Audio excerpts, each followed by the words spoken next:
Buenos días, señores alumnos. Aquí les habla el doctor Héctor Márquez Villarreal, paseño de nacimiento y estronguista de corazón. Los bolivaristas no se enojen, pero porque vamos a aprender un poco de anatomía. El tema de hoy es cara en general, cavidades de la cara, anatomía funcional del cráneo. Como ustedes recordarán, ya hemos avanzado los huesos del cráneo y los 14 huesos que constituyen la cara. Ahora nos corresponde explicar que el macizo facial, lo que están viendo ustedes acá, se les reconoce una forma prismática triangular. Por lo tanto, vamos a describir una cara lateral, las caras anterolaterales derecha e izquierda, las que están viendo ahí, y una cara posterior que viene en la parte de atrás, o sea, acá.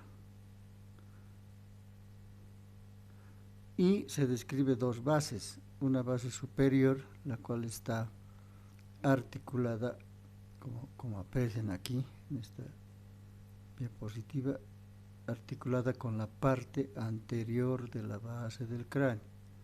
Es la base superior. También se dice que es cara superior. Y la inferior, que es esta de aquí abajo, vamos a ver acá,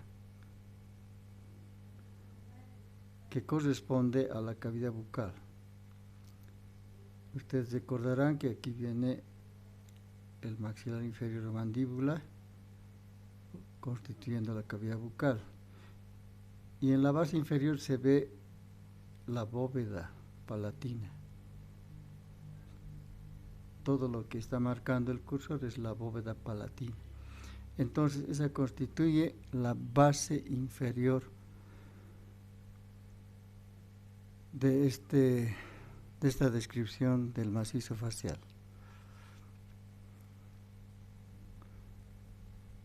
Una vez indicado eso, debo decirles que se describe lo de la línea media, que ya conocen. ¿Qué vemos en la línea media? Vemos los huesos propios de la nariz, que forman el dorso de la nariz. Bajamos en la línea media, encontramos el tabique de las fosas nasales, el orificio anterior de las fosas nasales. Seguimos bajando la espina nasal anterior, seguimos bajando la arcada alveolo-dentaria del maxilar superior. Seguimos recorriendo, aquí tenemos la sínfisis del mentón. Y finalmente acabamos en esta eminencia de forma triangular que ya es conocida por ustedes, la eminencia mentoniana. Todos esos elementos ya son de su conocimiento y se los describe en la línea media. En la parte lateral encontramos ya el reborde inferior de la órbita, la cavidad orbitaria, el reborde inferior de la órbita. Este orificio es el agujero infraorbitario, que se les ha dicho que tiene importancia de su conocimiento porque se hace técnicas de anestesia. Está a 5 o 6 milímetros por debajo del reborde inferior de la órbita y a 3 centímetros de la línea media. Esa es la ubicación del agujero infraorbitario. Descendemos y encontramos más abajo la fosa canina, luego las arcadas alveolo-dentaria superior, alveolo-dentaria inferior. Seguimos descendiendo y vamos a encontrar otro orificio, que es el conducto o agujero mentoniano. Este orificio, si ustedes ven, es simétrico y tiene una línea vertical que se proyecta del orificio infraorbitario. Hemos explicado en la anterior clase de que el agujero mentoniano está a la misma distancia del borde superior y del borde inferior, o sea, está en la parte media entre estos dos bordes del maxilar inferior, y que se encuentra a 3 centímetros de la línea media. O sea, ustedes estarán dando cuenta de que tiene también el infraorbitario está a 3 centímetros de la línea media y el mentoniano está a 3 centímetros de la línea media. Lateralmente, en esta cara vamos a ver la cara externa o cutánea del hueso malar, las partes laterales de las arcadas alveolo-dentarias y finalmente tenemos la cara externa de la rama ascendente del maxilar inferior con sus coronoides y el cóndilo el cóndilo mandibular. Aquí tenemos el gonio, ángulo de la mandíbula, y un detalle anatómico importante es de hacer notar es de que el agujero mentoniano está por encima de la línea oblicua externa. Voy a reiterar esto, su ubicación, porque se usa para técnicas de anestesia, para la técnica infraorbitaria, para la técnica mentoniana. Y lo que se les ha dicho es de que está a 3 centímetros de la línea media. El infraorbitario está a 5 o 6 milímetros por debajo del reborde inferior de la órbita. Y el mentoniano está además en una línea vertical que pasa entre los dos premolares, o puede estar en la línea que pasa por el segundo premolar o el primer premolar. Eso es variable. Pero esas referencias anatómicas les van a exigir su conocimiento los profesores de cirugía bucal. Nosotros estamos dando los conocimientos básicos para que ustedes puedan tener ya hacer una aplicación clínica cuando estén en tercero, cuarto, quinto. Aquí vemos el orificio anterior de las fosas nasales, que tiene la forma de un corazón de naipe español. Y en esta otra toma les voy a mostrar las coanas o retroventanas, son estas. O sea, son los orificios posteriores de las fosas nasales. Estas son las llamadas coanas o retroventanas. Están separadas por el borde posterior del hueso vómer. Ahí. Vamos a pasar a describir la cavidad orbitaria. ¿Dónde está la cavidad orbitaria? La cavidad orbitaria está por fuera de las fosas nasales, por encima del maxilar superior. Ahí pueden ver, el maxilar superior está por encima, por fuera de las fosas nasales y por debajo de la porción anterior de la base del cráneo. A estas cavidades se les reconoce una forma prismática cuadrangular, una base que lo estoy delineando con el cursor, esta es la base, y el vértice que es postero interno. ¿Qué función tiene la cavidad orbitaria? La cavidad orbitaria tiene la función de proteger el aparato de la visión, o sea, su contenido es el aparato de la visión. Aquí tenemos el globo ocular que después será explicado. Entonces, había indicado de que la cavidad orbitaria tiene la forma prismática cuadrangular. Tenemos que describir 4 paredes, una base y un vértice. ¿Cuáles son las paredes? Pared externa, donde está el cursor,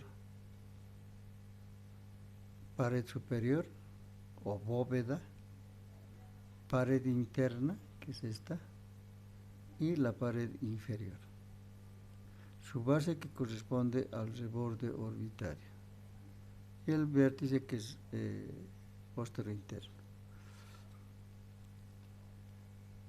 Continuando con esta cavidad, debemos indicar de que en esta toma podemos apreciar que tiene una longitud de más o menos 45 milímetros de adelante a atrás. Y aquí podemos apreciar nítidamente la pared superior o bóveda. ¿Quién constituye la pared superior o bóveda?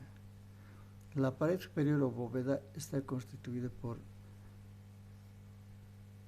esta estructura ósea que ya es conocida por ustedes, es la porción orbitonasal del frontal o porción horizontal del frontal, ¿no? Es todo esto que constituye la mayor parte de la pared superior de la cavidad orbitaria. Y en la parte de atrás, donde está el cursor, ustedes pueden apreciar el ala menor del esfenoides. Esto es el ala menor del esfenoides. Aquí tenemos el conducto óptico. Por ahí ingresa el nervio óptico a la cavidad orbitaria. Entonces, resumiendo, la pared superior o bóveda está constituida por la posición horizontal del frontal, por el ala menor del esfenoides, y hacia afuera interviene también, aquí tenemos la fosa lagrimal, ¿no? Un elemento anatómico que ya hemos descrito. En la parte interna se acordarán de la fosita troclear, la escotadura supraorbitaria o agujero. Son elementos anatómicos que ya son de su conocimiento. La pared externa es esta. En realidad es la que protege el aparato de la visión contra los traumatismos. ¿Cómo está constituida la pared externa? La pared externa está constituida por esta carilla. No sé si recuerdan, es la carilla orbitaria de la cara exocraneal del ala mayor del esfenoides. Repito, la carilla orbitaria, su nombre lo dice todo, ¿no? De la cara exocraneal del ala mayor del esfenoides. Por delante de ella vamos a encontrar la pops orbitaria del hueso malar, que también es conocida por ustedes, la pops orbitaria del hueso malar, no en su integridad, sino una parte de ella, porque el resto de esta pops forma parte del piso o pared inferior de esta cavidad. Entonces, resumiendo, tenemos la carilla orbitaria de la cara isocraneal del ala mayor del esfenoides y una parte de la pops orbitaria del hueso malar. Aquí arriba tenemos la pops orbitaria externa que contribuye también en la formación del frontal, ¿no? La pops orbitaria externa del frontal, que contribuye también en la formación de la pared externa de la cavidad orbitaria. La pared interna, aquí la tenemos, es la más complejita, diría yo. Empieza en la cresta lagrimal anterior, donde está el cursor. Esta es la cresta lagrimal anterior que corresponde a la cara externa de la rama ascendente del maxilar superior. O sea, la parte o la superficie ósea que está por detrás de esa cresta entra en la constitución de la pared interna de la cavidad orbitaria. Por detrás de esta rama encontramos la cara externa del unguis, o hueso lacrimal. Aquí tenemos la cresta lagrimal posterior. Ustedes saben que entre la cresta lagrimal anterior y la cresta lagrimal posterior se forma este canal, el canal del saco lacrimal, que va a dar acceso al conducto lacrimonasal, el cual desemboca en las fosas nasales. Seguimos recorriendo y vamos a llegar a esta cara, no sé si la reconocen. Es el hueso plano del etmoides, o cara externa de las masas laterales del etmoides. Y finalmente, en la parte posterior o final, donde está el cursor, no se advierte nítidamente, forma parte de esta pared la cara lateral del cuerpo del esfenoides. cara lateral del cuerpo del esfenoides, más concretamente la pequeña porción que está por delante de esta hendidura, de la hendidura esfenoidal. Entonces, partiendo de delante a atrás, cresta lagrimal anterior, de la rama ascendente del maxilar superior, la superficie ósea que está por detrás de esa cresta, el unguis, el etmoides y finalmente el esfenoides, ¿no? Aquí, cuando se describe cavidad orbitaria, se describe las siguientes suturas. Esta es la sutura, este es el etmoides y este es el etmoidolacrimal. Esta es la sutura etmoidolacrimal. Esta es la sutura frontoetmoidal. Esta es la sutura frontoungueal, ¿no? Son las diferentes suturas que se forman por la articulación de estos huesos. Lo que nos corresponde explicar es la pared inferior o base de la cavidad orbitaria. Donde está el cursor es la carilla orbitaria, esta, de la apopsis piramidal del maxilar superior, de este hueso. La carilla orbitaria de la apopsis piramidal del maxilar superior. Esta pared, les he dicho que está completada por la apopsis orbitaria del hueso malar. Entonces son estos dos huesos. Y en la constitución de esta pared interviene un hueso más. Voy a poner el cursor, por favor, fíjense con detalle. Ahí al fondo van a ver una pequeña carilla de diferente color.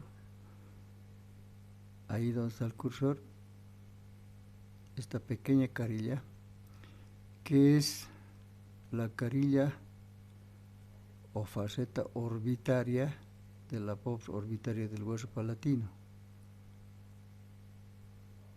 ¿Recuerdan? Carilla orbitaria.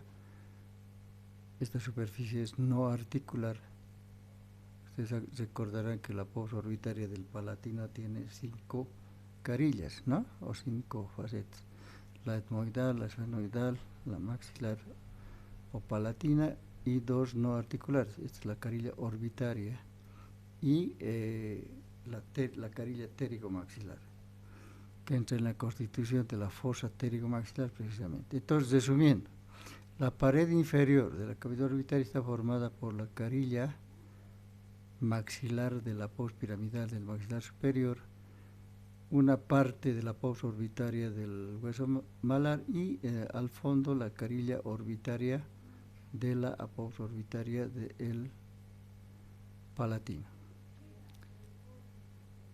Ya ustedes pueden deducir, esta es la sutura esfenomalar, está uniendo el esfenoides con el hueso malar, la sutura esfenomalar. Aquí tenemos la sutura frontoesfenoidal. Y aquí tenemos la sutura frontomalar, ¿no? Es cuestión de interpretar las suturas que unen los diferentes huesos de esta cavidad. Reitero, la función que tiene es contener el aparato de la visión. La base está constituida por el reborde orbitario, donde está recorriendo el cursor. Esta es la base de la cavidad orbitaria y el vértice es postero interno. Esa es la descripción de la cavidad orbitaria. Vamos a pasar a describir otra fosa. Quizás sea la más difícil o más compleja. Aquí tenemos una vista de la fosa cigomática. Se llama también pterigomaxilar. ¿Dónde está esta fosa? Está en la parte lateral del cráneo, por debajo de la porción horizontal del ala mayor del esfenoides. Luego tenemos esta fosa pterigomaxilar o cigomática, está por detrás de la tuberosidad del maxilar superior y por fuera de la pons pterygoides. En esta cavidad, a esta cavidad se les reconoce la forma prismática triangular. Por lo tanto, debemos describir tres paredes. Donde ustedes están viendo es la pared superior de la fosa cigomática, esto. Esta es la pared anterior de la fosa cigomática o pterigomaxilar, llamada también fosa infratemporal. Y tenemos aquí la pared interna, que está constituida por la cara externa del ala externa de la pons pterygoides. La base se dirige hacia afuera, corresponde a la cara interna de la rama ascendente del maxilar inferior, y el vértice es un punto virtual donde se unen estas tres paredes, que está enfrente, aquí, de la parte superior de la apófisis pterygoides. Esta fosa es importante en su conocimiento para el odontólogo, porque como contenido tiene el nervio maxilar superior, el nervio maxilar inferior. Ustedes también recordarán que en la tuberosidad del maxilar superior encontramos unos orificios, los orificios o que dan acceso a los conductos dentarios posteriores. Por ahí ingresan los nervios que van a dar la inervación sensitiva a la pulpa dentaria de los molares. O sea, aquí tenemos el primer molar, segundo molar, está ausente el tercer molar. Entonces, estas piezas son inervadas por los nervios dentarios posteriores. Vamos a describir las caras. La cara superior o techo de la fosa cigomática está constituida por esta porción. No sé si se ubican o la recuerdan. Esta es la carilla cigomática que presenta la cara exocraneal del ala mayor del esfenoides. La carilla cigomática es horizontal. Por detrás de ella encontramos esta pequeña porción por delante del cóndilo del temporal. Este es el cóndilo del temporal. Por delante encontramos esta pequeña porción que se la conoce con el nombre de superficie plana subtemporal. Superficie plana subtemporal. Esta parte corresponde a la escama del temporal. Entonces, resumiendo, la pared superior o techo de la fosa cigomática está constituida por el esfenoides y el temporal. Esta es la carilla cigomática y esta es la superficie plana subtemporal de estos huesos. La pared anterior es muy sencilla, está constituida por esta prominencia que ustedes ya conocen, la tuberosidad del maxilar superior. Esta es la pared anterior de la fosa cigomática, ¿no? Ahí vuelvo a mencionar de que se encuentran los orificios de los conductos dentarios posteriores. La pared interna está constituida por la cara externa del ala externa de la pons pterygoides. O sea, tenemos pared superior, pared anterior y pared interna. La base, como les había dicho, se dirige hacia afuera y corresponde a la cara interna de la rama ascendente del maxilar inferior.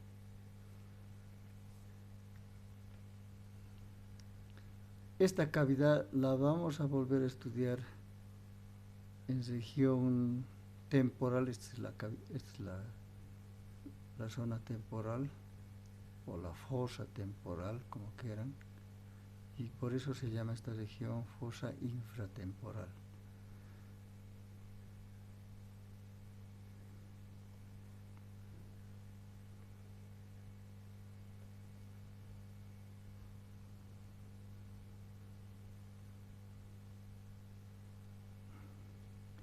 Aquí vamos a ver parte de su contenido de esta fosa.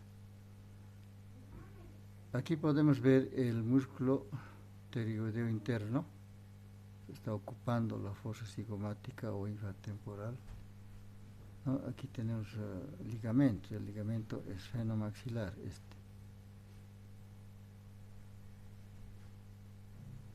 ¿no? Entonces esta es una vista posterior de la fosa cigomática y les había dicho que la base corresponde a esta cara, a la cara interna de la rama ascendente del maxilar inferior. Repasando, aquí tenemos la misma fosa, pared anterior con el punto celeste, la tuberosidad del maxilar, la pared interna con este punto rojo, que está constituida por la cara externa del ala externa de la pterigioides, y la pared superior o techo, que en la otra imagen la hemos visto a plenitud, ¿no? Esa es la descripción de la fosa pterigomaxilar. Ahora, si ustedes aprecian donde está el cursor, vamos a ver que la pterigoides está separada de la tuberosidad del maxilar superior, no en su totalidad, formando esta hendidura que se llama hendidura pterigomaxilar. La hendidura pterigomaxilar está comprendida, como su nombre lo dice, entre la pterigoides y el maxilar superior. Como pueden apreciar ustedes, estas dos estructuras anatómicas se unen en la parte inferior. No sé si recuerdan, el palatino emite una pos, la pos piramidal del palatino, y la pos piramidal del palatino se va a ir a articular con la escotadura pterigoidea, o sea, aquí en esta zona de la pos pterigoides, aquí. Entonces, la cara anterior de la pos piramidal del palatino ocupa esa escotadura, se articula con la escotadura, y la cara anterior de la pos piramidal va a ir a articularse con la parte inferior del borde posterior del maxilar superior, cerrando por abajo esta hendidura. La hendidura es más ancha por arriba y más estrecha por abajo. Esta hendidura o fisura pterigomaxilar nos permite acceder, o sea, vamos a tener acceso a un divertículo de la fosa cigomática. Este divertículo se lo conoce con el nombre de trasfondo de la fosa cigomática o pterigomaxilar. Aquí vamos a poder apreciar la fosa cigomática en su proyección hacia afuera. Tiene esa forma: base superior, vértice inferior, ¿no? El vértice corresponde a la unión de la pos pterigoides con el maxilar superior. Habíamos indicado de que esta hendidura nos va a dar acceso a un divertículo, donde está el cursor.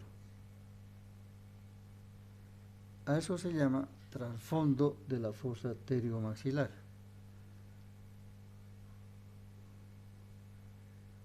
Y se les reconocen tres paredes. Una pared anterior, donde está el cursor, formada por la parte más interna del borde posterior de la tuberosidad del maxilar superior, es esta, ¿no? Está recorriendo el cursor. Entonces, esta es la pared anterior del trasfondo de la fosa pterigomaxilar, formada por la parte más interna de la tuberosidad del maxilar superior. La pared posterior, ahí he puesto el cursor, la pared posterior está formada por la cara anterior de la pos pterigoides. Está formada por la cara anterior de la pos pterigoides. Y la pared interna, donde está el cursor, está constituida por la lámina vertical del hueso palatino. Lámina vertical del hueso palatino. Recordarán ustedes que en la cara externa de esta lámina existe un segmento, el segmento interpterigomaxilar. Pues ese segmento es el que va a formar la pared interna del trasfondo de la fosa pterigomaxilar. Para recordar un poco, la cara externa de la lámina vertical del palatino tiene 4 segmentos. el segmento sinusal, que está en relación con el orificio del seno maxilar, el segmento maxilar, que se articula con el maxilar superior. Este es el segmento interptérico maxilar y posteriormente tenemos el segmento pterigoideo, que está en relación con la pterigioides. Entonces, las paredes del trasfondo son tres. Pared anterior formada por la parte más interna de la tuberosidad del maxilar superior, pared posterior formada por la cara anterior de la pterigoides y la pared interna que está formada por el segmento interptérico maxilar de la cara externa de la lámina vertical del hueso palatino. En la parte superior vemos un orificio, no sé si se recuerdan, el orificio es escotadura primero, la escotadura esfenomaxilar, esfenopalatina, perdón, que luego es transformada por el esfenoides en agujero. Este orificio comunica, como se puede apreciar, el trasfondo de la fosa pterigomaxilar. ¿Con quién comunica? Con las fosas nasales. Entonces este orificio comunica el trasfondo de la fosa pterigomaxilar con las fosas nasales. Esa es la descripción de la fosa cigomática y de su trasfondo de la fosa pterigomaxilar. Indico al alumno que esta región va a ser otra vez estudiada en región infratemporal y ahí vamos a ver su contenido de esta región. Esta es la estructura ósea solamente. Me he anticipado en realidad a dar algunos detalles anatómicos que no corresponden a la descripción ósea, pero pueden ir ustedes ya familiarizándose con esta terminología. Con eso habríamos acabado la fosa pterigomaxilar o cavidad pterigomaxilar. Aquí tenemos parte del contenido, miren, de esta región, que la vamos a volver a estudiar. Este es el ganglio de Gasser y aquí tienen el nervio dentario inferior. Es el dentario que tiene que ser conocido de memoria, tanto teóricamente, clínicamente, radiológicamente, por el futuro odontólogo, ¿no? Entonces, fíjense el contenido, como contenido de la región cigomática está este nervio. Y más adelante se encuentra el nervio lingual, y aquí tienen el nervio bucal. El nervio lingual no se lo puede apreciar, aquí un poco. El nervio bucal, que va hacia la parte o la zona del músculo buccinador, e inerva la mucosa del vestíbulo de los molares inferiores, el nervio bucal, rama del trigémino. Vamos a estudiar nervio trigémino en forma individual por la importancia que tiene su conocimiento en la profesión odontológica. Vamos a pasar a describir otra cavidad, que es las fosas nasales. Las fosas nasales son cavidades muy irregulares, son cavidades anfractuosas, aquí la tenemos, es el orificio anterior de las fosas nasales, pero para un mejor estudio se reconocen en esta cavidad cuatro caras, o cuatro paredes, como quieran. La pared interna, está donde el cursor, que se llama tabique de las fosas nasales. La pared externa, donde están los famosos cornetes y meatos. La pared inferior o piso de las fosas nasales. Y la pared superior o techo, ¿no?, que es esta.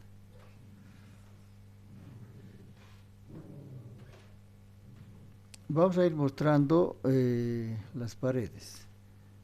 Esta es la pared externa, que es la más compleja y está constituida por 6 huesos. ¿Cuáles son esos huesos? El maxilar superior, el hueso palatino, el unguis, el etmoides, el cornete inferior, que los vamos a ir viendo en las siguientes tomas. Aquí podemos apreciar, jóvenes, recordándoles o refrescando la memoria, esta porción es la porción nasal de la cara interna del maxilar superior, la porción nasal. Su nombre lo dice todo, ¿no? Porción nasal. Forma parte de la pared externa de las fosas nasales. Este es el orificio de entrada al seno maxilar, que también ya se lo he explicado. Aquí tenemos el canal lacrimal, ¿no? Esta es la concha lacrimal. Y si ustedes recuerdan, aquí tenemos unas celdillas o semiceldillas por encima del orificio de entrada al seno maxilar. Semiceldillas maxilares que se van a ir a articular con la cara inferior de las masas laterales del hueso etmoides. Entonces aquí tenemos este segmento con todas sus características. Aquí tenemos la cresta turbinal superior. Sigan por favor el cursor. Cresta turbinal superior, y esta es la cresta turbinal inferior. El canal lacrimal. El canal lacrimal que se vuelve conducto cuando se articula con el hueso unguis, como vamos a ver más allá. Esta es la fisura palatina de la porción nasal del maxilar, la fisura palatina. Aquí vemos ingresando a la apófisis maxilar que emite el borde anterior del hueso palatino.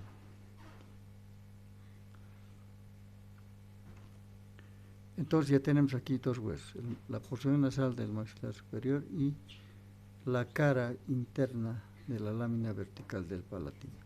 Esta es la cresta turbinal inferior, y por debajo de la pausa orbitaria tenemos la cresta turbinal superior. Aquí.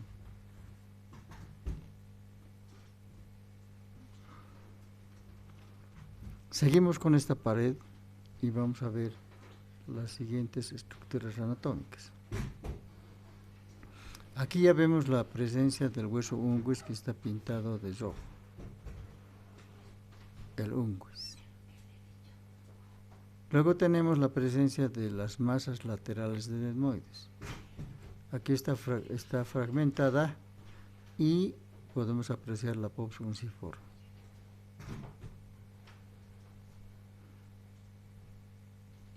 Aquí la tenemos a la masa lateral del etmoides.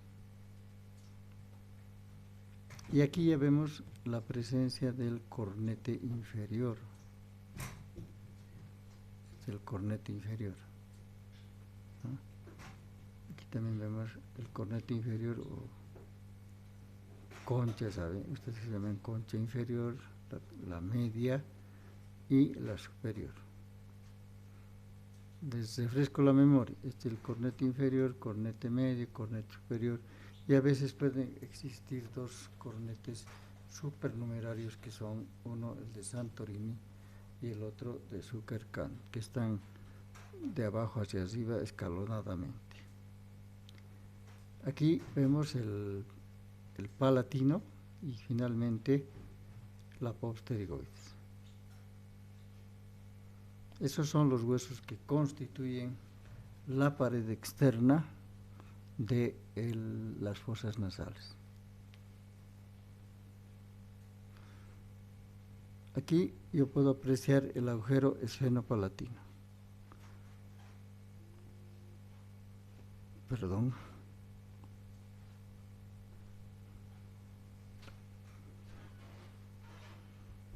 Aquí podemos apreciar el agujero esfenopalatino, que comunica, lo había indicado hace rato, las fosas nasales con el trasfondo de la fosa pterigomaxilar. Este espacio que ven es el seno esfenoidal.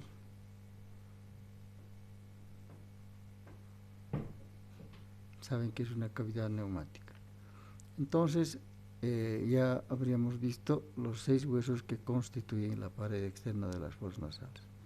El maxilar superior con su porción nasal, la cara interna, el unguis con su cara interna, el unguis también forma parte de la cavidad orbitaria, como hemos visto anteriormente. El cornete inferior, la masa lateral del etmoides, aquí vemos los canales olfatorios producidos por los filetes del nervio olfatorio, que es el que nos permite oler. Luego tenemos aquí atrás la lámina vertical del hueso palatino y finalmente la apófisis pterigoides. Los 6 huesos, aquí es un hueso, 2, 3, 4, 5 y 6. Los 6 huesos que habíamos dicho que constituyen la pared externa de las fosas nasales. Aquí vemos esa pared con sus cornetes. Ustedes saben que los cornetes forman unos espacios que se llaman meatos, ¿no? Siendo el más complejo el meato medio, que tiene una serie de estructuras anatómicas que es de su conocimiento. Aquí vemos la apófisis funciforme. Ustedes saben que está la bula etmoidal por detrás de él. Tenemos el agernacio en la parte anterior, aquí no se lo ve. Entonces eso ya es de conocimiento de todos ustedes. Lo que me corresponde explicar aquí que son estos los 6 huesos que constituyen la pared externa de las fosas nasales. Es armar el rompecabezas en realidad, porque el cornete inferior, ustedes saben que está sujeto a esta pared por su borde superior. Tiene 2 segmentos articulares, uno anterior y otro posterior, y 3 apófisis, que son también articulares. La apófisis lacrimal, la apófisis maxilar, que viene hacia el seno maxilar, y la apófisis etmoidal, que se articula, como pueden ver en esta toma, con la apófisis unciforme del etmoides. Esa es la descripción de la pared externa de las fosas nasales. Vamos a ver la pared inferior. Es muy sencilla la pared inferior, es la más fácil, diría yo.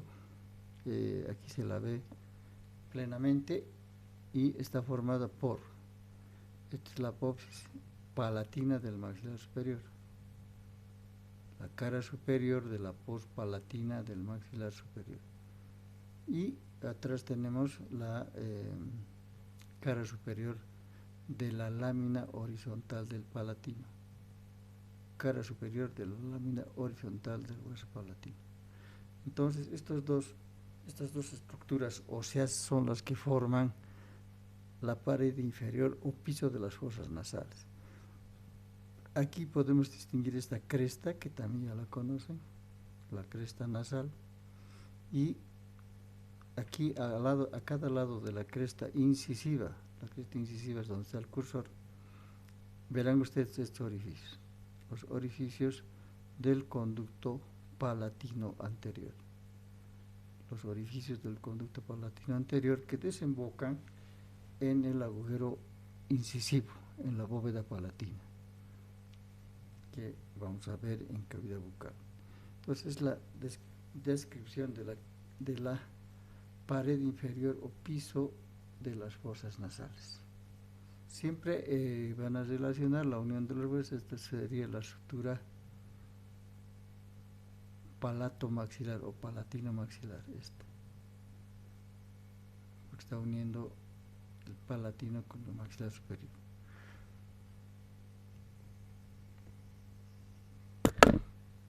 Perdón.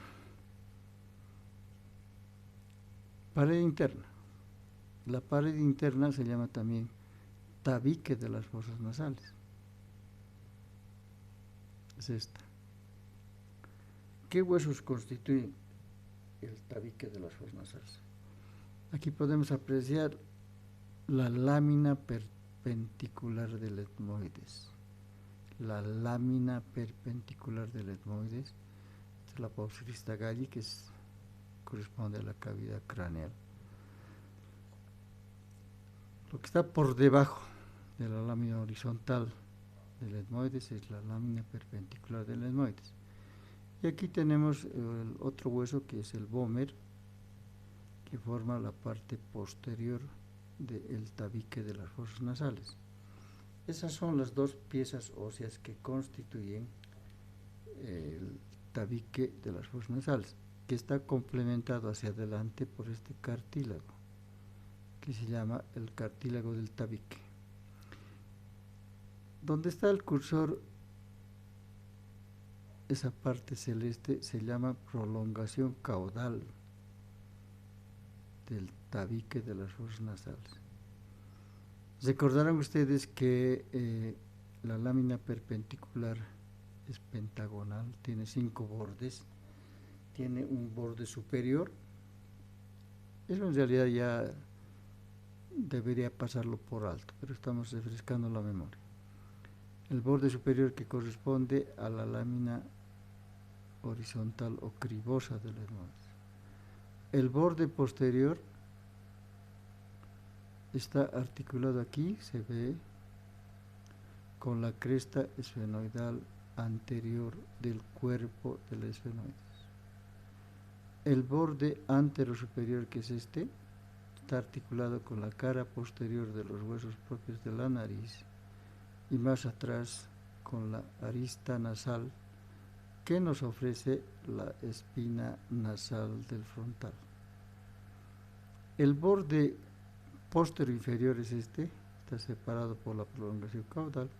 Este borde está articulado con el borde anterior del hueso vómer. Y el borde antero inferior, que es este, corresponde al cartílago del tabique, como están viendo en la imagen. Esta es la cara interna o tabique de las fosas nasales. Aquí puedo explicar la pared superior. Sigan por favor el cursor. La pared superior empieza donde está el cursor.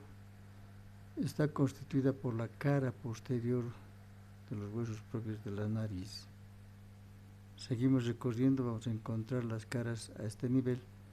Las caras posterolaterales de la espina nasal del frontal. Luego la lámina horizontal del etmoides o lámina cribosa, su cara inferior. Esta es la prolongación etmoidal o proceso etmoidal del esfenoides. Luego tenemos la cara anterior del cuerpo del esfenoides y la cara inferior. Todos estos huesos constituyen la pared superior o bóveda de las fosas nasales. Cara posterior de los huesos propios de la nariz, caras posterolaterales de la espina nasal del frontal, cara inferior de la lámina cribosa del etmoides, prolongación o proceso etmoidal del esfenoides, cara anterior del cuerpo del esfenoides y cara inferior. Si alguien recuerda, en esta pared entra en constitución también o colabora en su estructura una apops del palatino, no sé si la recuerda, la cara inferointerna de la apops esfenoidal del hueso palatino, la inferointerna. Esa es la descripción de la pared superior o techo de las fosas nasales. Aquí tenemos 3 paredes, la pared superior o bóveda, la pared interna o tabique, y aquí podemos apreciar la pared inferior, que tiene la forma de un canal que es cóncavo y liso. Es el piso de las fosas nasales.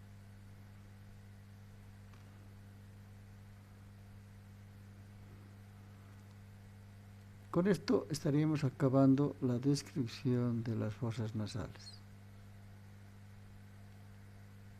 Hemos descrito su pared externa, que es la más complicada, la pared interna o tabique, la pared superior o bóveda y la pared inferior o base de las fosas nasales. Aquí podemos ver las fosas nasales. Tiene 2 funciones, ¿no? Función respiratoria, porque nos permite el ingreso del oxígeno hacia los pulmones.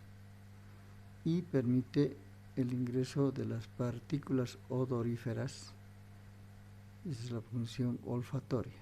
Entonces, las fosas nasales, que va a ser explicada en otro bolo, tiene dos funciones: función respiratoria y función olfatoria.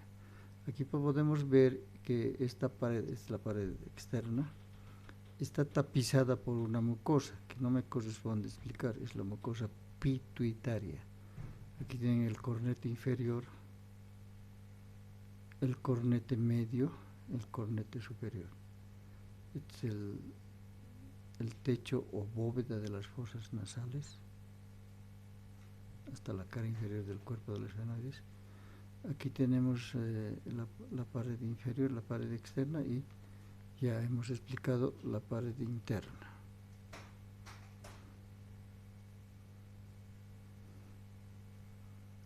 Pasaríamos ahora a explicar la cavidad bucal, que es la que más nos interesa, porque ustedes están estudiando odontología.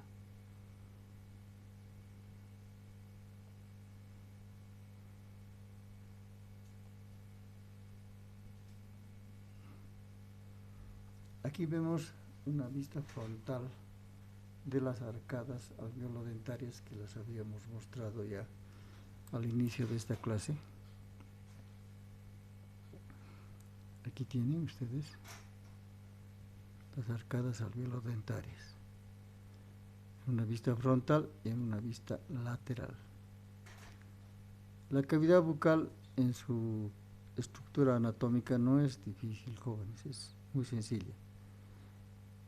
En el esqueleto de la cabeza no tiene ni pared inferior ni pared posterior.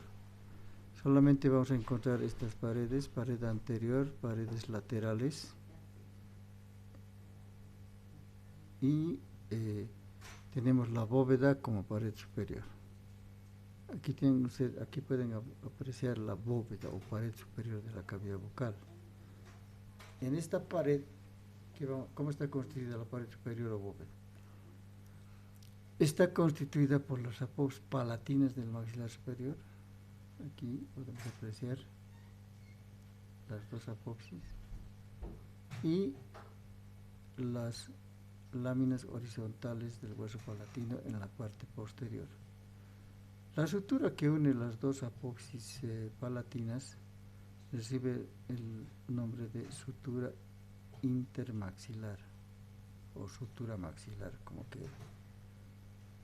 Y aquí, esta sutura que une el palatino con las apófisis palatinas del maxilar superior, ustedes verán una articulación en forma de cruz. Se llama sutura crucial. Esta es la sutura crucial. En la pared superior o bóveda de la cavidad bucal podemos ver estos orificios que corresponden al conducto palatino posterior. Conducto palatino posterior, muy usado en las técnicas de anestesia. Por favor, no se olvide, el conducto palatino posterior. Aquí van a hacer sus funciones con sus anestesias durante toda su vida profesional. Y en la parte anterior de la sutura intermaxilar tenemos este otro orificio, el agujero incisivo, donde desemboca el conducto palatino anterior. Por aquí salen vasos y nervios nasopalatinos, que se usa también para otra técnica de anestesia en el maxilar superior. Entonces, conductos palatinos posteriores. ¿Quiénes salen por el conducto palatino posterior? Eso hemos explicado en maxilar superior. Por este canal, por este conducto salen y luego caminan por este canal el nervio palatino anterior, acompañado por la arteria palatina superior y vena palatina superior. Estos elementos anatómicos, uno inerva, o sea, la sensibilidad a la mucosa de la bóveda palatina, la arteria irriga y la vena es la que hace el drenaje venoso de esta mucosa. Este es el agujero incisivo donde desemboca el conducto palatino anterior. y que está por detrás de los dos incisivos centrales superiores, ¿no? Aquí en la mucosa se produce un agrandamiento o ensanchamiento que se llama papila palatina. Eso van a estudiar con el doctor Sagárnaga en cavidad bucal. Entonces, la pared anterior, habíamos dicho, y las paredes laterales están formadas de la cavidad bucal, ¿no? La pared anterior y laterales por las arcadas alveolo-dentarias, tanto del maxilar superior como del maxilar inferior. La cavidad bucal en el esqueleto de la cabeza no presenta ni pared inferior ni pared posterior. Si ustedes pueden apreciar aquí, tenemos una mandíbula seccionada, donde se puede apreciar la cara posterior del cuerpo de la mandíbula, y aquí tenemos la rama ascendente. Estos elementos entran en la constitución de la cavidad bucal. Pared anterior, repito, pared lateral. No tenemos pared posterior ni pared inferior.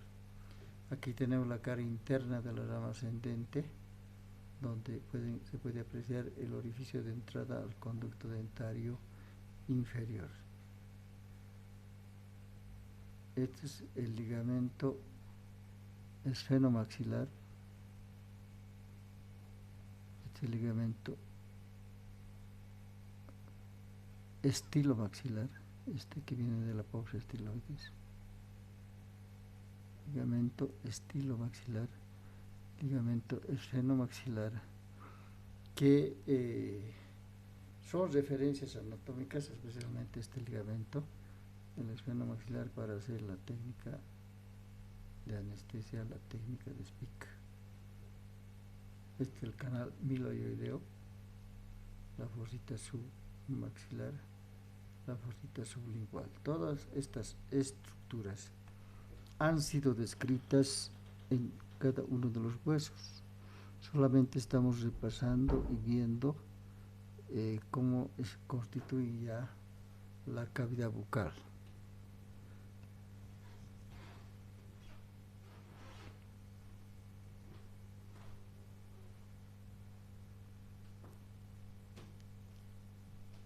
Aquí tenemos una cavidad bucal donde podemos apreciar las arcadas alveolo-dentarias. Esta es la bóveda palatina, este es el nervio palatino anterior, acompañado de la arteria palatina superior o descendente. Este es el velo del paladar, es la parte blanda de la pared superior de la cavidad bucal, que será explicada en otro tema. Este es el vestíbulo de la boca, donde también se hacen punciones para las técnicas de anestesia.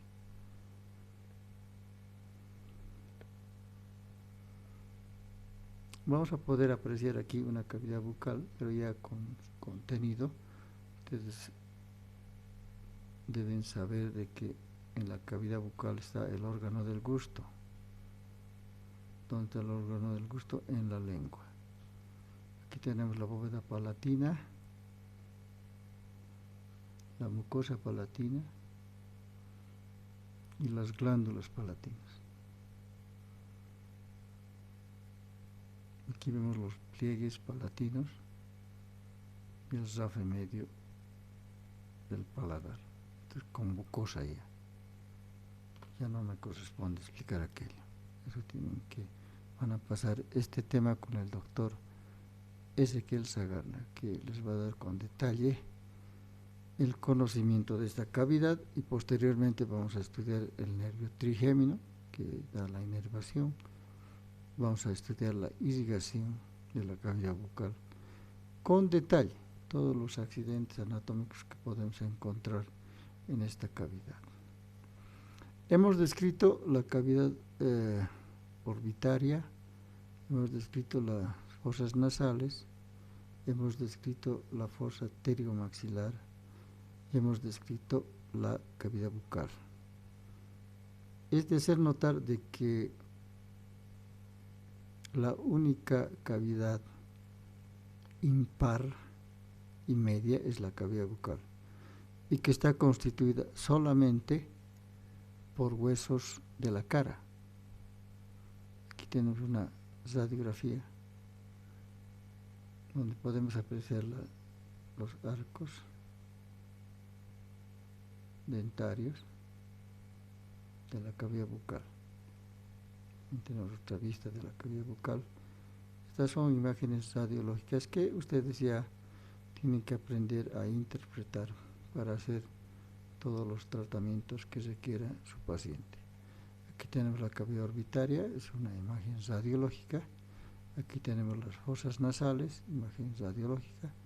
Y aquí vemos un seno, el seno frontal, que está bastante grande, parece que está con alguna patología.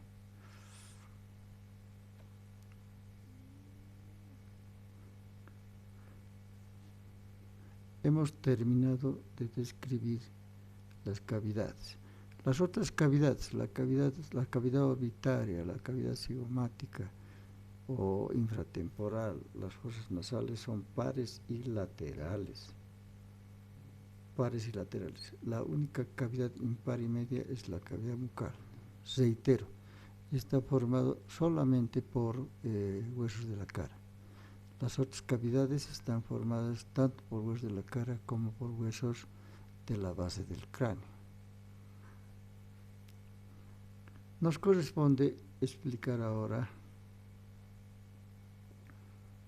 la anatomía funcional del cráneo. Y para eso debo explicar lo siguiente. La estructura ósea de la base y de la bóveda no es la misma. Aquí vamos a ver la estructura de la base del cráneo.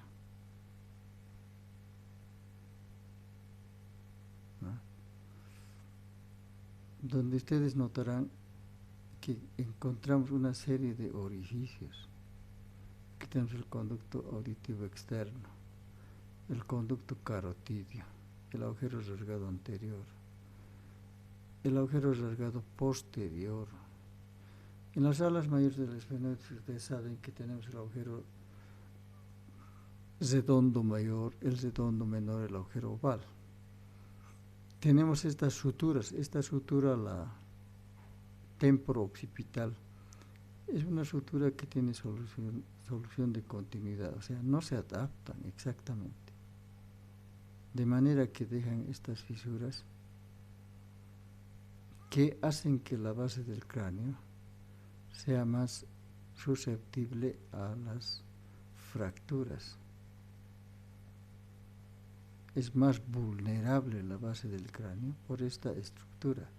Tiene porciones sólidas. El peñasco, por ejemplo, tiene tejido esponjoso y una serie de orificios, como por ejemplo la fosa yugular, ¿no ve? El conducto carotidio en el peñasco del temporal. Tiene también zonas sólidas, como es el cuerpo del esfenoides o apófisis basilar. Y en la parte posterior tenemos ya la parte inferior de la escama, donde están las fosas cerebelosas. Aquí tenemos los cóndilos occipitales. Aquí tenemos el cóndilo del temporal, que se articula con el cóndilo mandibular, constituyendo la famosa articulación temporomaxilar. Entonces, reitero, esta estructura ósea llena de orificio, de articulaciones con solución de continuidad, canales, surcos, etcétera, hacen que la base del cráneo sea mucho más susceptible a fracturas que la bóveda. Aquí podemos apreciar internamente la cavidad craneal, el piso de la cavidad craneal. Este es el piso anterior, el seno frontal. Este es el piso medio o seno temporal, están llevados en cráneo en general, y esta es la fosa occipital.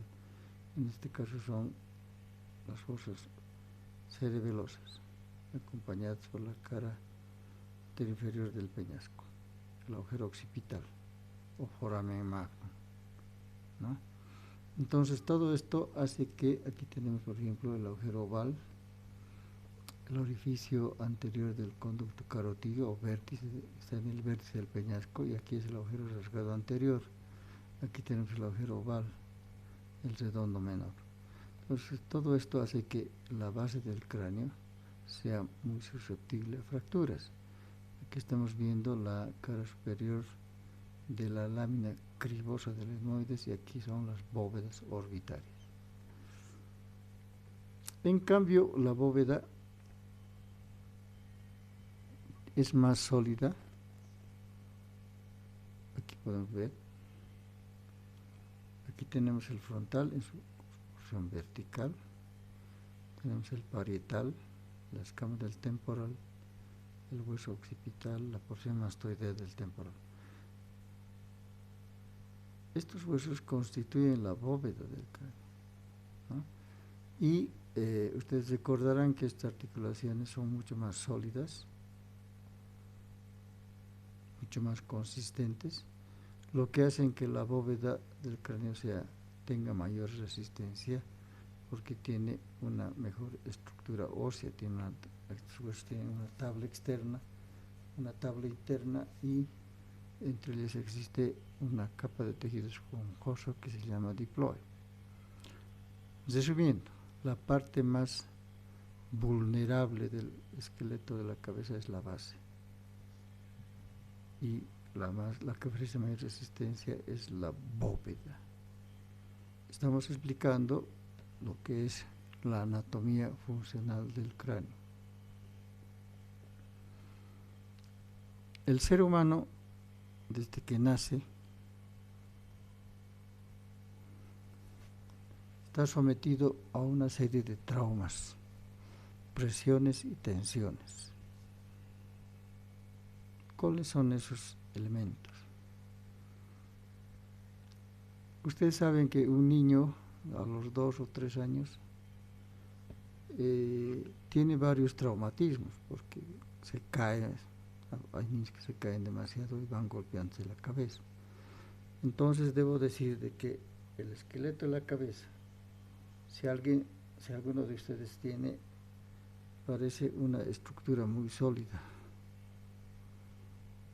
pero en los hechos en el ser humano es ligeramente elástico y es sujeto a las compresiones, deprimible o comprimible, como quieran entender. Entonces, cuando nacemos, eso lo explicó el doctor Sagárnaga en una clase, en las fontanelas, nacemos con las famosas fontanelas, ¿no es cierto? Y que estas hacen o permiten el paso de la cabeza por el canal vaginal cuando se produce el nacimiento. Aquí hay una fontanela, inclusive aquí tengo una fontanela, puede haber la bregmática, luego tenemos la fontanela térica, la astérica,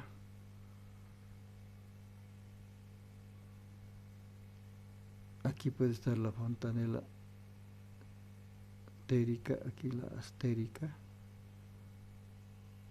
aquí la clavela, aquí está la clavela, perdón, puede haber una fontanela clavelar. Aquí tenemos la otra fontanela, siendo la más grande la antero superior, esta.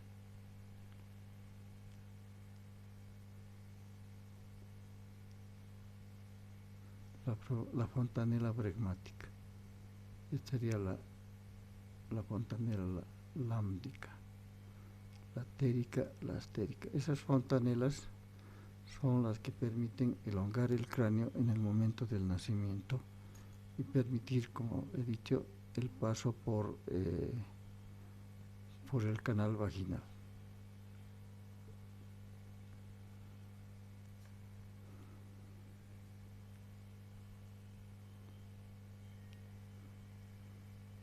Nuestro esqueleto, la cabeza, como andaba explicando, está sometido a una serie de traumas desde niños,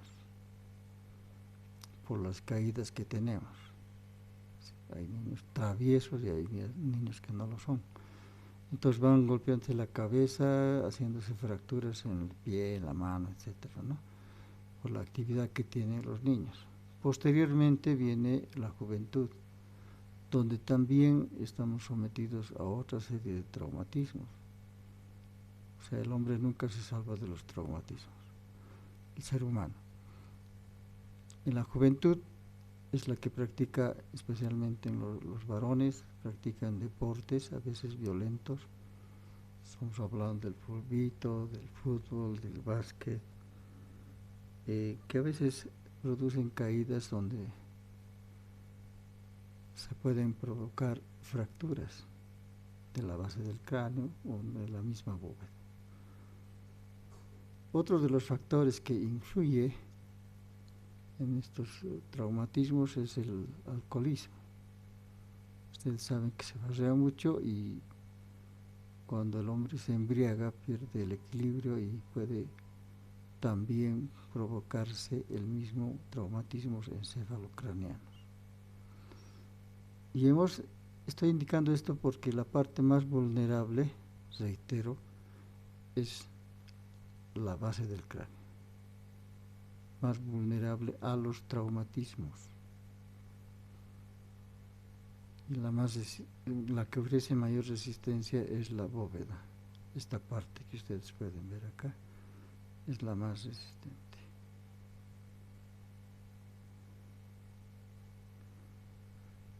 Esta es la base.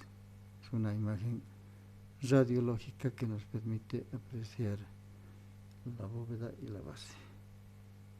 Esta es la base, la más vulnerable, y esta es la bóveda. He explicado por qué la base es más vulnerable, es el seno frontal. Todo esto hemos explicado. Entonces, existen medios de resistencia que van a contribuir a que la base y la bóveda sean más resistentes. Se dice son medios auxiliares de resistencia del esqueleto de la cabeza. Los voy a ir mencionando. Internamente tenemos en el esqueleto de la cabeza las llamadas meninges.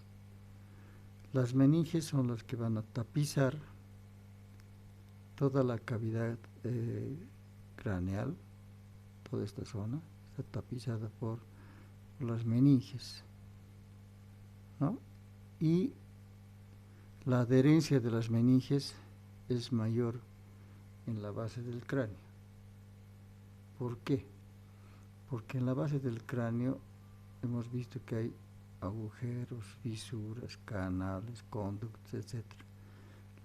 Las meninges se introducen a estos diferentes orificios, inclusive acompañan la salida de los nervios de la base del cráneo y es un medio auxiliar de resistencia que le da mayor consistencia a la base del cráneo.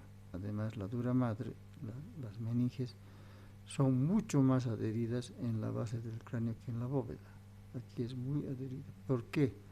Porque, reitero, las meninges se introducen a las diferentes estructuras que existen acá, orificios, canales, ranuras, etc., ¿no? Y lo que le da mayor adhesión a la superficie interna de la cavidad craneal. En la bóveda no ocurre lo mismo, no existe esa adherencia tan firme, porque la superficie interna de la cavidad craneal solamente tiene algunos canales y las fositas de Paccioni, ¿no? Donde se introduce las vegetaciones del tejido subaracnoideo, haciendo la adherencia de las meninges a la superficie interna de la cavidad craneal. Repito, medio auxiliar de resistencia interna son las meninges. Existe otro medio auxiliar de de resistencia por fuera. Aquí donde está el cursor. Esa es la aponeurosis epicránea, que es una aponeurosis que cubre toda la bóveda craneal, cubre toda la aponeurosis epicránea. Aquí tenemos los músculos, esa aponeurosis une los músculos frontales con los músculos occipitales. Tapiza externamente la superficie de la bóveda craneal. Y por encima de ella encontramos el cuero cabelludo. Entonces es un medio auxiliar de protección, porque cuando uno se golpea la cabeza, lo primero que se abre es el cuero cabelludo. Hay un sangrado, etc. Es un medio de protección o medio auxiliar de protección externa del esqueleto de la cabeza. Internamente las meninges jóvenes emiten unas prolongaciones. Aquí vamos a tener en esta zona la hoz del cerebro, aquí abajo la hoz del cerebelo, la tienda del cerebelo, y aquí en la silla turca la tienda de la hipófisis. Esas prolongaciones también dan mayor consistencia a la estructura de la bóveda craneal. La bóveda craneal no solamente está sometida a los traumatismos, como había explicado, de niño, de joven, el alcoholismo, etc. También está sometida a otras presiones, a una presión interna, que se debe a los cambios de volumen de la masa encefálica. ¿Cómo se produce aquello? En el proceso del aparato cardiocirculatorio, sístole y diástole. En la sístole aumenta el volumen de la masa encefálica que debe soportar el esqueleto de la cabeza. El proceso de la sístole, luego diástole. Esa presión es desde la vida fetal, en realidad, nacemos hasta que dejemos de existir. Otra fuerza que trabaja sobre el esqueleto de la cabeza es la fuerza de la gravedad. Ustedes saben que todo tiende a caerse al piso. Lógicamente que nuestra cabeza también. Entonces, existe un aparato, el aparato locomotor de la cabeza, que contrarresta esta fuerza. Y a eso se debe, pues, la formación de la apopsis mastoides, por ejemplo. Esta apopsis va a dar inserción a varios músculos de la cabeza. Luego tenemos atrás las líneas nucales, ¿no? Las líneas nucales, la nucal superior, la nucal inferior, que son también engrosamientos óseos, ¿no? Que dan inserción a algunos músculos del aparato motor. Voy a nombrar algunos: el músculo esternocleidomastoideo, el complejo mayor, el oblicuo menor, ¿no? Son músculos que se insertan en esta superficie, el recto anterior mayor, el recto anterior menor, todos estos músculos que se insertan en estas superficies óseas, constituyendo el aparato motor de la cabeza, que contrarresta la fuerza de la gravedad. Entonces, resumiendo, estamos sometidos desde el nacimiento a los traumatismos.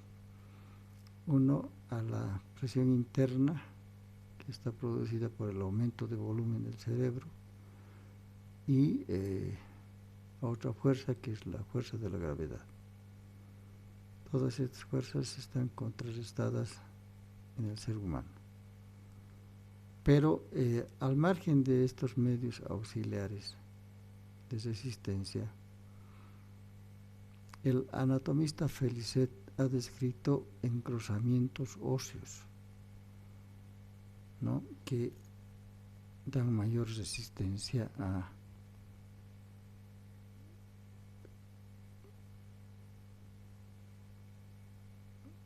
el esqueleto de la cabeza. ¿Cuáles son estos? En la base del cráneo, Felicet describe los llamados contrafuertes, que lo estamos viendo en esta imagen. Estas zonas negras son los llamados contrafuertes.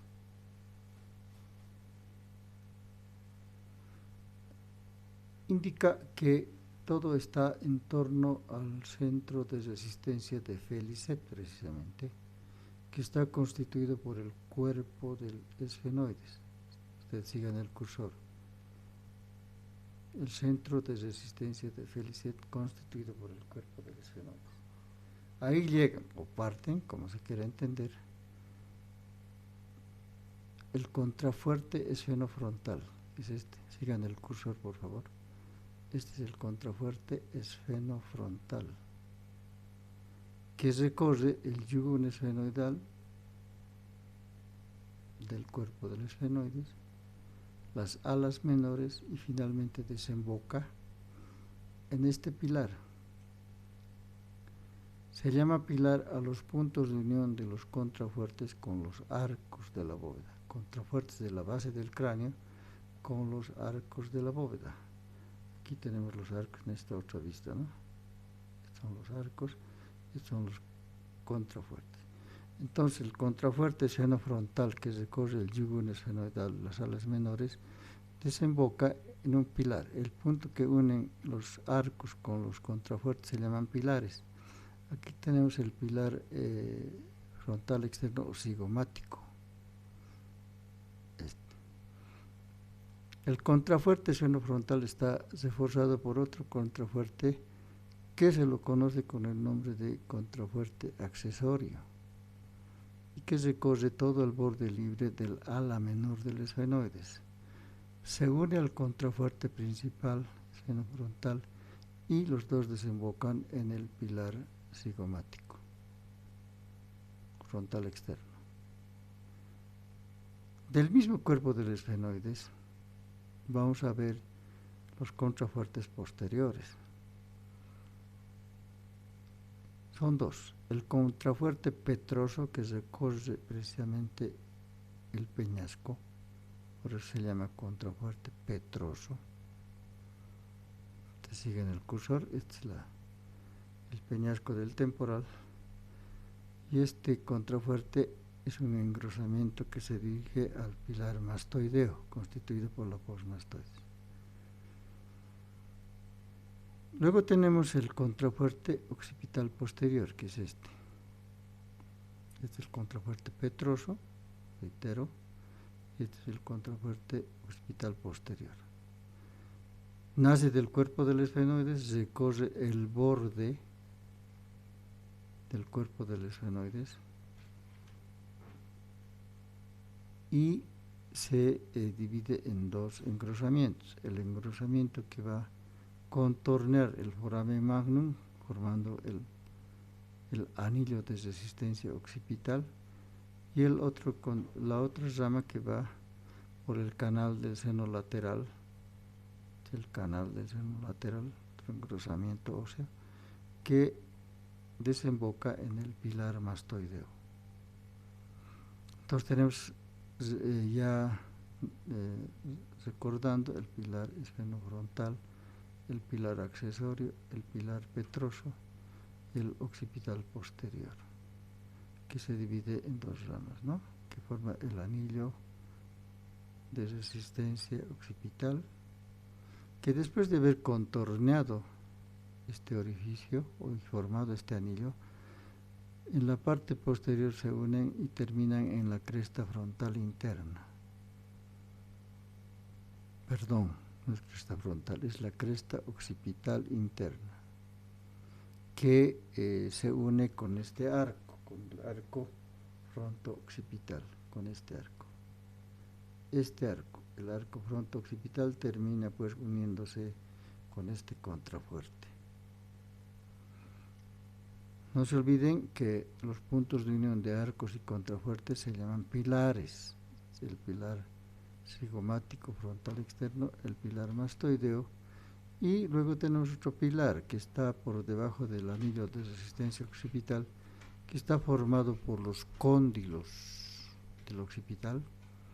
Ustedes saben que los cóndilos del occipital son los que van a articular la cabeza con la primera vértebra, que es el atlas, ¿no?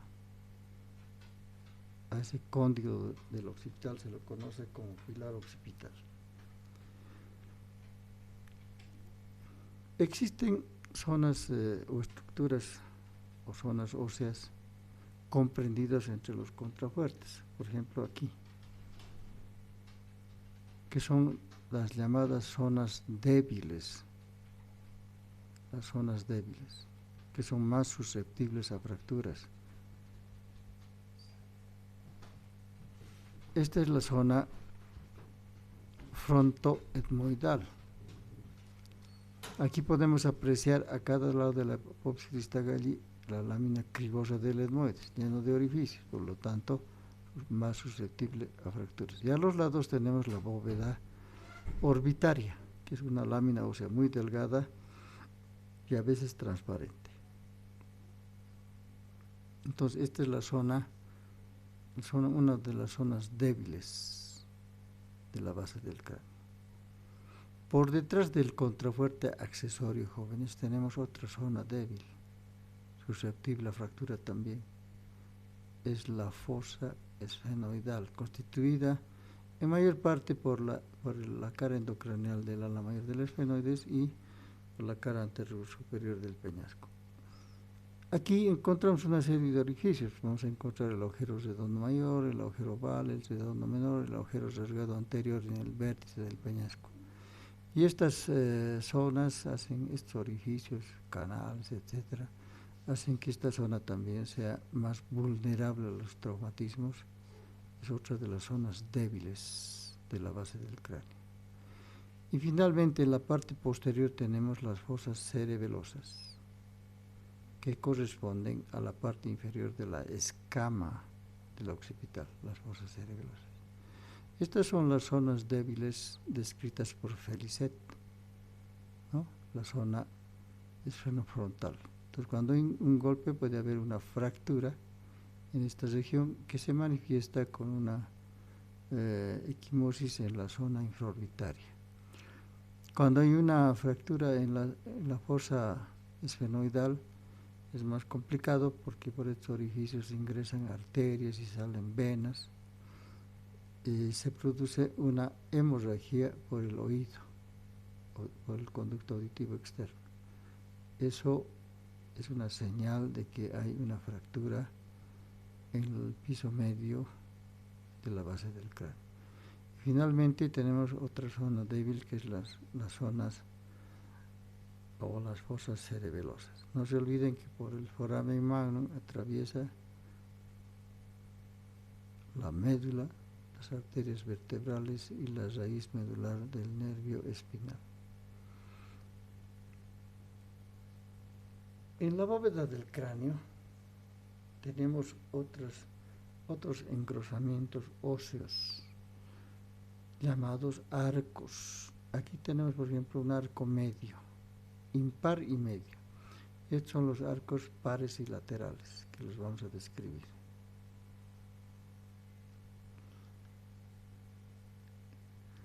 El arco impar y medio se llama fronto occipital, porque parte de la espina nasal del frontal se dirige hacia arriba, luego se dirige hacia el vértex y luego hacia abajo y hacia atrás, hasta llegar a unirse con, ya hemos visto, con el contrafuerte occipital posterior acá, ¿no? Ahí se une este arco, el arco fronto-occipital. Es un engrosamiento óseo que va a recorrer la sutura interparietal, luego va a ir hasta la protuberancia occipital externa y finalmente se va a unir al contrafuerte que hemos indicado que es el occipital posterior. Luego tenemos este arco que parte del pilar cigomático y termina en la raíz de esta apófisis, de la apófisis cigomática.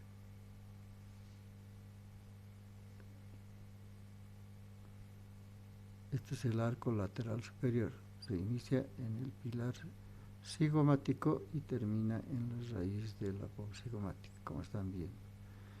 El arco inferior, lateral inferior, aquí parte del tubérculo esfenoidal, recorre la línea temporal y termina en la línea temporal o la línea temporal posterior, la raíz longitudinal del zigoma, aquí, en esta raíz termina. Entonces tenemos tres engrosamientos: el superior, impar y medio, el fronto occipital, el lateral superior, el lateral inferior. Estos arcos están unidos por semiarcos. Aquí, por ejemplo, el arco lateral superior está unido con el fronto occipital por este arco orbitario, o semiarco orbitario en este caso.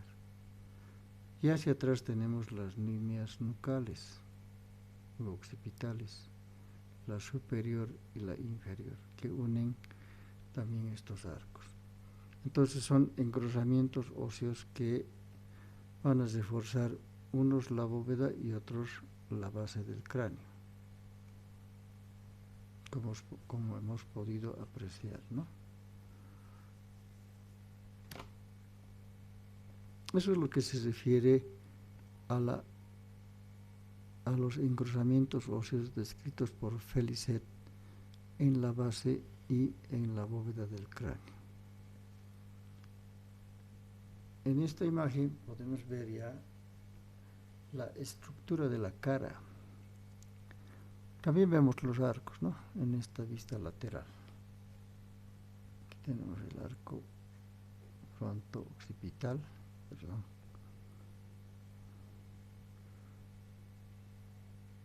Aquí esto es lo que nos interesa. Si ustedes pueden apreciar, aquí vamos a ver que la estructura ósea de la cara parte del arco inferior, del arco dentario inferior. Las trabéculas óseas ascienden hacia la rama ascendente del maxilar inferior y hacia el cóndilo mandibular, y es transmitido al piso medio de la base del cráneo. Aquí. La fuerza de la masticación, que es otro de los factores que influyen en la estructura de la cara, o sea, el aparato masticador, hace que estas trabéculas en el reborde alveolar superior asciendan, como pueden apreciar aquí las líneas negras, hacia el pilar frontal interno, es el pilar frontal interno. O sea, las trabéculas óseas ascienden en este sentido, hacia el pilar frontal interno. Estas otras ascienden hacia el pilar cigomático, aquí, contrarrestando la fuerza de la masticación. Este trabeculado óseo, estas columnas óseas están unidas por trabéculas óseas horizontales que unen estas columnas óseas, dándole esta estructura o arquitectura ósea al macizo facial que viene desde el maxilar inferior. Estas son pasadas al pilar cigomático y al pilar frontal, y de esos pilares a la parte anterior de la base del cráneo, que también contrarresta la fuerza del aparato masticador. Aquí podemos ver ya con una vista frontal cómo las trabéculas ascienden del reborde alveolar inferior o al reborde alveolo-dentario al superior. Del superior vemos como el trabeculado óseo asciende hacia el pilar frontal interno, hacia el hueso malar y luego hacia el pilar cigomático o frontal externo. dando esta estructura arquitectónica al taberculado óseo del macizo facial. Aquí vemos que las trabéculas óseas ascienden por la rama ascendente, reitero, hacia la pons coronoides y hacia el cóndilo mandibular. Esa es la estructura ósea de la cara, ¿no?, que contrarrestan el aparato o las fuerzas del aparato masticador. Los músculos masticadores ejercen demasiadas fuerzas, como ser el pterigoide interno, el pterigoide externo, el músculo frontal, el músculo temporal, son los que trabajan y hacen que se haya determinado esta estructura ósea en el macizo facial.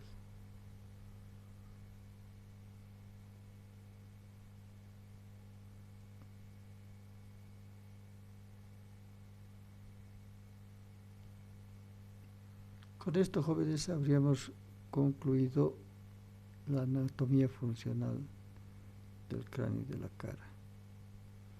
No se olviden que existen medios auxiliares de resistencia, reitero, repito, internamente tenemos las meninges, externamente tenemos la aponeurose, bicráneo, el cuero cabelludo, refuerzo interno y refuerzo externo, y que el esqueleto de la cabeza está sometido a los traumatismos, a la presión, del aumento de volumen del cerebro y a la fuerza de la gravedad. Finalmente está también sometido a las fuerzas que ejerce el aparato masticador, que nos corresponde estudiar.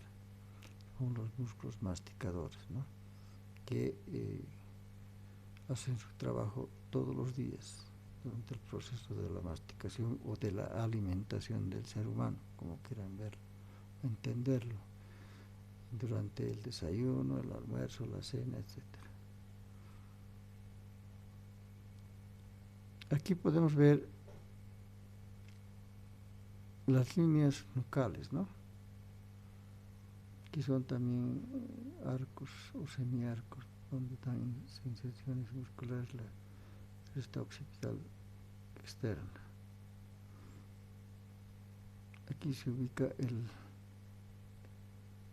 terium, el asterium. Al comienzo, cuando nacemos, existen pequeñas zonas de tejido conjuntivo que se llaman fontanelas. La fontanela bregmática, la lámbrica, etcétera, ¿no?, que ya hemos explicado anteriormente. Con esto habríamos concluido la explicación del tema. Anteriormente incluíamos al hueso hyoides. Quizás alguno de ustedes ha leído, pero este año, por la emergencia de la pandemia, ha sido suprimido este hueso. Este hueso es un hueso impar y medio, que no se articula con ningún hueso del esqueleto del ser humano. Solamente se une a él por músculos, ligamentos, membranas, y es muy complejo en sus inserciones. Solamente les voy a dar un ejemplo. En el borde inferior del hueso hyoides se insertan 3 músculos, o sea, en este borde se inserta el esternocleidoideo, el tiroideo y el homoioideo. En la cara anterior del cuerpo del hueso hyoides se insertan el músculo hiogloso, el digástrico, el genioideo, el miloioideo, el hiogloso, ¿no? Como ustedes podrán ver, este músculo ofrece demasiadas inserciones, pero reitero, este año no ha sido incluido en el programa que vamos a llevar, el hueso hyoides. Suerte para ustedes, porque tiene hasta mayor, hasta menor, tiene una cara superior donde se insertan también elementos anatómicos, membranas. En las astas menores también se insertan otros elementos, y en el vértice este es el tubérculo mayor y este es el asta menor. Pues esto ha sido suprimido por la emergencia que tenemos y que hemos decidido suprimir de este bolo. Entonces este bolo, en este bolo correspondía explicar el macizo facial, las cavidades que se forman entre el macizo facial y huesos de la base del cráneo y la anatomía funcional del cráneo. Con esto hemos concluido y espero que les sirva, y el día martes en la mañana y en la tarde esperamos a los alumnos del paralelo A para reforzar o aclarar cualquier duda o aclaración que ustedes quisieran que se les dé. Gracias por su atención y que tengan un feliz fin de semana. A pesar que ahora ya nadie puede pasar un feliz fin de semana encerrado en 4 paredes, pero sean felices con sus parientes. Nos vemos el martes y gracias por escuchar.